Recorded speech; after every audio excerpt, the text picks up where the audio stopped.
Hey guys, we're starting our first live video. We hope to do this every Thursday at 2 p.m. And we're going to cover different stuff with regards to real estate, team building, prospecting, online lead generation. Today specifically, we're going to talk about 3 common follow-up mistakes. And I wanted to tackle this topic because I see it all the time. In fact, I saw it this week. And we're going to try to do these, like I said, every Thursday at 2 p.m. So feel free to join us in the future for, live when we're here. But for today, like I said, I just want to tackle this topic.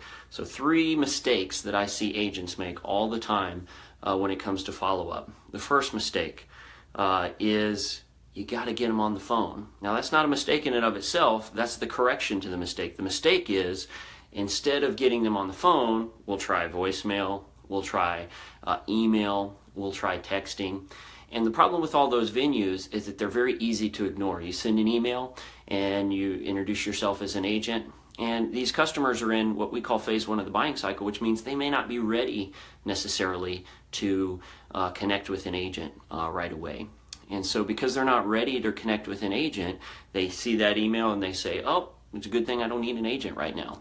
And so they hit delete and you never hear from them. In fact, some of you are probably nodding your head thinking, oh, yep, that's pretty much been my experience. When I send out an email, never get a response. Well, not only will you hardly ever get a response from email or voicemail, but you'll also really neglect what I would consider the number one objective for your follow-up, for your prospecting, and that is to begin to build a relationship.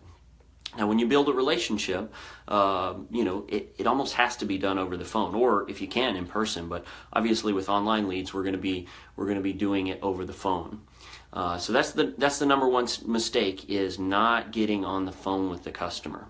All the other methods, at least to start with, when it comes to prospecting, are going to be not as effective as just getting on the phone with the customers.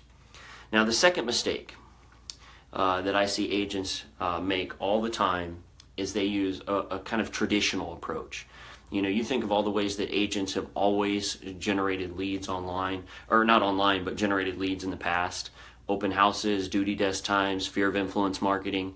And when the approach that they've been trained to use, and heck, I've been trained to use this as well way back, is to sell. In fact, one of my favorite movies, Glengarry Glen Ross, you see Alec Baldwin sitting there at the chalkboard. You're all probably quoting it in your head right now. ABC, always be closing. The problem is, when you use that traditional approach with online customers, you turn them off right away. And because we're trying to really just build a relationship at the beginning, when we turn the customers off, what that means is they give us all sorts of excuses of why they just can't talk to us on the phone. Maybe they'll say, oh, I'm already working with another agent, or I'm just poking around online looking for my brother-in-law or something like that. And most of the time, when you're getting those kind of responses from online leads, it means that you're coming on too strong. You're in that sell mode. You're peppering them with questions. What can I what can I help you with? What kind of time frame are you in? That's normal for us agents, but the problem is they feel pressured. They feel like you're trying to sell them something when you go with that approach. So we usually use more of a customer service approach. And I could get into more details. I don't want to make this particular video too long, but maybe I'll link in the comments one of the trainings that we have on this customer service approach. Now, the third mistake is probably the most important. It's the one I see most often, and that's that you get busy with other stuff. It's really easy to feel busy doing marketing or working on your closing or driving around buyers. And those are all valid activities. I'm not saying don't do those things, but I would set the highest priority on your prospecting. Without prospecting, you won't have business to get busy with. Simple as that. And so I see all the time, I couldn't get around following up with those leads because XYZ excuse. In my mind, short of, tragedy, there is no XYZ excuse that's valid to following up with your leads. If you're not going to follow up with your leads, you might as well not even generate them. So, that is the number. I put a highest priority on that. And in fact, in my own business, what I'll typically do is set aside a certain time each day where all I do is prospect. I sit on the phone. I sit in front of my computer. If I happen to be out and about, I'll have my, I'll have my phone out in front of me with my pipeline contact manager, and I'll just go through and make calls. That is a high priority. So that sacred time that I set aside for prospecting is that it's sacred. So at any rate, that's really all I wanted to tackle today. I wanted to make it short and sweet. These are all correctable mistakes. It's not some ambiguous, hey, be happy on the phone, smile, put a mirror in front of you. Those are all good. Don't get me wrong.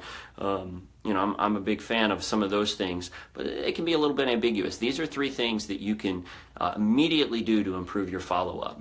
Again, you can get people on the phone.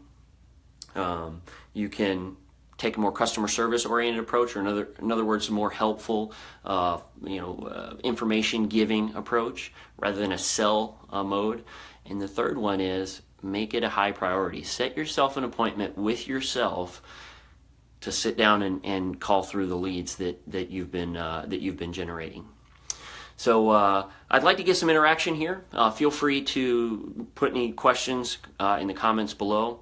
And we're actually going to be running a giveaway. A long time ago, we actually moved all of the books into digital format. Most agents actually preferred that, being able to access all of our books and materials online rather than having to have a hard copy wherever they're at.